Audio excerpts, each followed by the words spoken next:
قوتابیانی خۆشەویست سەلامی خواتان لێبی لەوانەیە باسی گرنگی و شێوازی نوێژ دەکەین چونکە نوێژ لە لای ئێمەی مسلمان دووەم ڕوکنی ئیسلامە و پێویستە ئەو نوێژە ئەنجام بدرێ پەیوەندی لە نێوان ئێمە و خوای گەورەیە جەلە جەلالوه و پێغەمبەر صلی الله عليه وسلم دەفەرمی ئەو فەرق و جیاوازی لە بینی ئێمە و لە بینی غەیری مسلمان بریتیە لە چ؟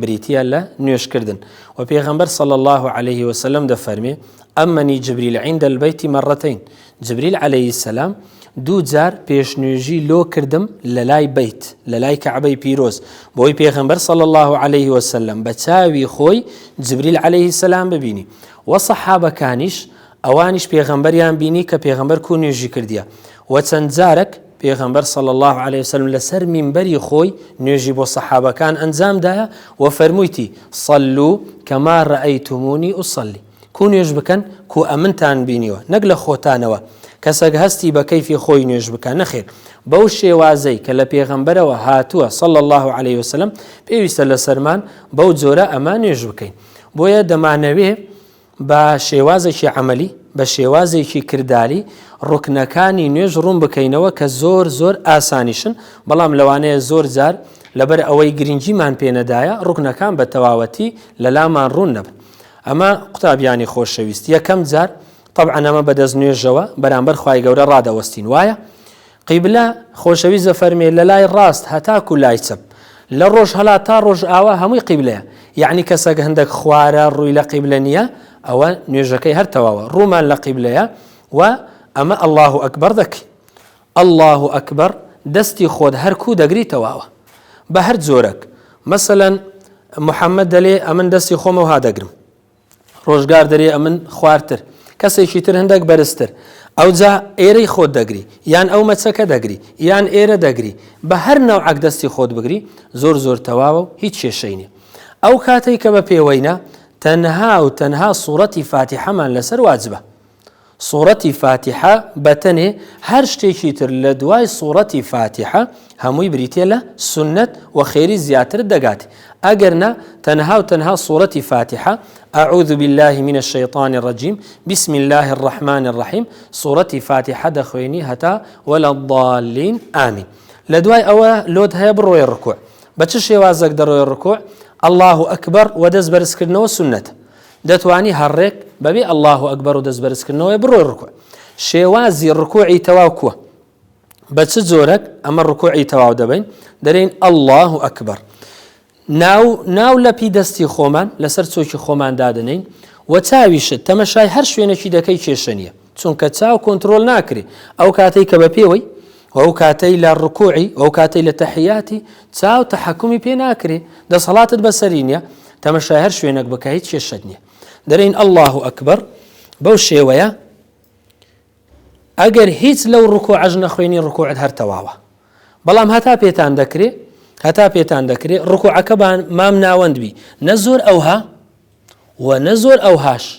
و هەر کەسێک پێی نەکرا مەسەلەن هەیە پشتی دێشی ئەوها دەکە زۆر تەبیعیە مادام پێت ناکرێت بەڵام کە پێت دەکرێت باش وایە ئەوها مام ناوەند و سەریشت ئەوها لێ نەکە برەی تەمەشای جێسوزەم دەکەم لە هیچ فەرمودەیەکی پێغەمبەر صلی الله عليه وسلم باسیەوە نەکرا ئەمە لە ڕکوع ئەگەر بتواني بري سبحان ربي العظيم يان سبحان ربي العظيم وبحمده أول الركوع بوشيويا أو سنة جارك ديلي خوا خيرت بنوسي ودست خوش بي سنة دو زار ديلي يان سير زار ديلي يان زياتر ديلي بلام سنة أجر هيج زاريش نلي ركوعك التواو يانا بلي ركوعك التواو هيج شماني دواي هل دستينوا لهستانوا سنة برين سمع الله لمن حمده سمع الله لمن حمده دك أجرنا لي زور تبيعية سمع الله لمن حمده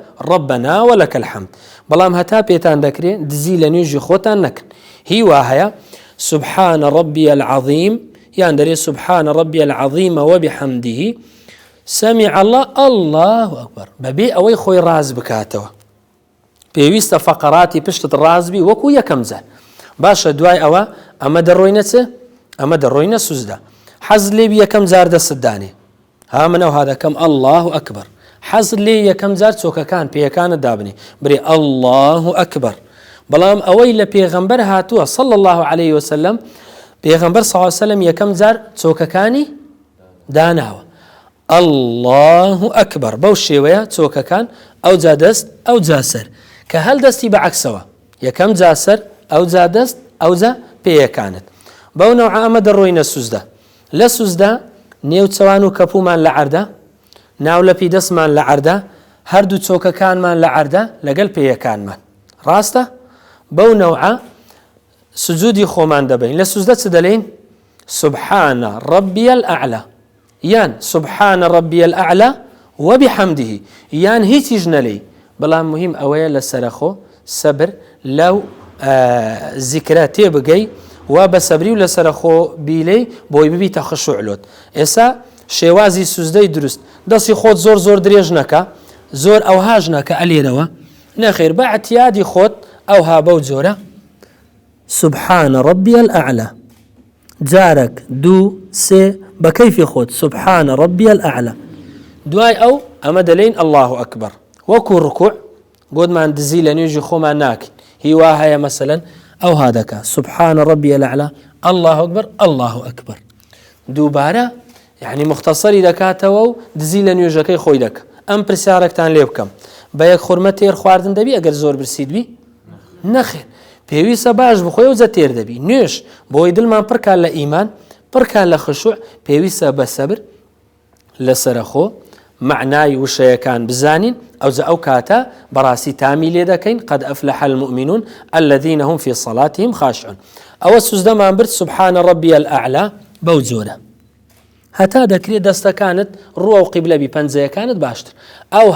ئەو هابی کێشە نییە، بەڵام باش وایە ئەوها ڕوە و چێن دەربی ڕوە و قیبلەبی سبحانە ڕەبی الأعلى الله ئەکبەر، دووبارە الله ئەکبەر سبحانە ڕەبی الأعلى و دوایی هەستانەوە. دوو ڕکعەتی دەکەی نوێژی بەیانی، سێ ڕکعەتی دەکەی نوێژی مەغریب، چار ڕکعەتی دەکەی نوێژی نێوڕان و عەسر و عیشا، هەر هەمویان هەموو ڕکعەتەکان بەو شێوەیە ئەنجام دەدەی.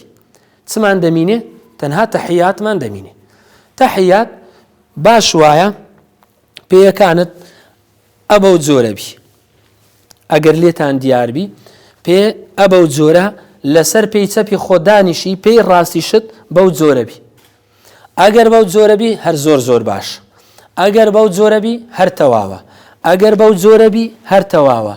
هیچ کێشەیەک نییە، هەر یەک لەو جۆرانە بە پێی توانای خۆت هیوا هەیە لەوانەیە لەبەر قەلەویەکەی لەبەر نەخۆشی لەوانەیە هەر مەسەلەن پێی خۆی درێژکە یان پێی خۆی ئەو هالێ بکە. بەڵام ئەو تەحیاتەی کە پێغەمبەر صلی الله عليه وسلم لێی دادەنیش زۆربەی بەو جۆرە بەو نەوعە بوو، ئەوەشیان پێغەمبەر صلی الله عليه وسلم لە ڕکعاتی ئاخری لە تەحیاتی دووەم بەو جۆرە پێغەمبەر صلی الله عليه وسلم دادەنیشت. ئەوەش بەنسبەت تەحیات تقریبا 5 جۆرە تەحیات لە پێغەمبەرەوە هاتەوە صلی الله عليه وسلم، کامیان لە هەمووی کورترە دەتوانی ئەوەیان بری: التحيات المباركات الصلوات الطيبات لله، السلام عليك أيها النبي ورحمة الله وبركاته، السلام علينا وعلى عباد الله الصالحين. كاتا قويدلي لأشهد بوزورا شادي ديني أو بنزيات تمشاكن خوش ويسان قتابية بالرزاكان دستي خود أو هذا قري دەستی خۆت ئەو ها دەگری، هەمویان دەگری یان هەمویان دەکەیەوە یان هەر پەنجەت هەر بەرز ناکەی، هیچ کێشە نییە. ئەوە هەمووی سنەتە، بەڵام وا باشە کە دەگەی ئەشهەدو ئەن لا ئیلاهە ئیلا الله، پەنجەی خۆت بەرزکەیەوە و کە نوێژەکەت تەواو کرد، کە نوێژت تەواو بوو ئەو زەڕێک پەنجەی خۆت دانەیەوە، سەلامی خۆت دەدەیەوە. سەلامی لای ڕاست واجبە، ئەدی لای چەپ سنەتە. یعنی بە یەک سەلامدانەوە تو لە ناو نوێژ دێ دەرێ و نوێژت تەواو دەبی، تەحیاتت تەواو کرد، پەنجەی خۆدانە ئەسەلام عەلەیکم وەڕەحمەت الله، ئەسەلام عەلەیکم وەڕەحمەت الله.